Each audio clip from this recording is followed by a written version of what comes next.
You know, we were watching one of those shows. Have you guys seen Yellowstone? Anybody seen Yellowstone? Not that I'm promoting or anything, but there's another one called 1880 something. And so in the prequel, that basically they go out to the water, and so the cowboys that know about life.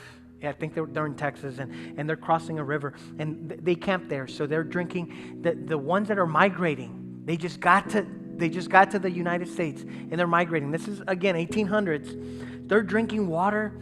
And then the cowboys come and say, hey, what are you doing? You can't do that. And so they don't listen to them. Why not? This is water. It's great. It tastes delicious.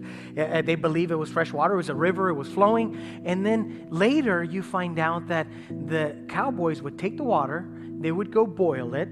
They let it get a little cold, and then they would drink it because the water had toxins. The people that didn't boil it discovered that they were drinking all the toxins because up the river, there were some animals like horses and cows and maybe even humans that had drowned or died, and they were in the water. And even though it was miles and miles away, and even though the water looked clear, and even though the water tasted like it was pure, it had toxins in it.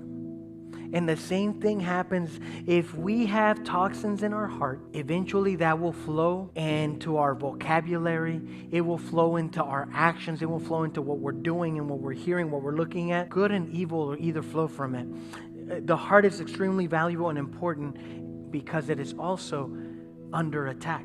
So we need to guard it. Our job is to guard it. It is constantly under attack. It's not like we cleaned our heart today and we're good. No, we clean our heart. But then tomorrow somebody may hurt us. And if we choose to hold on to that, now that starts to get rooted in our heart. Our heart can be fine today, but then in tomorrow we go through something in life. Maybe we can even have resentment towards God or any other thing, right? The enemy tries to use different circumstances in life to bring disappointment, to bring discouragement, and to bring dissolution. The Bible says that the devil is the father of lies. And many times he can use lies to discourage you. He could use circumstances like illnesses to keep you from your purpose. This morning we had Pastor Obed Gauna and his wife Monica. I was speaking to somebody in between and saying, hey, it's tough.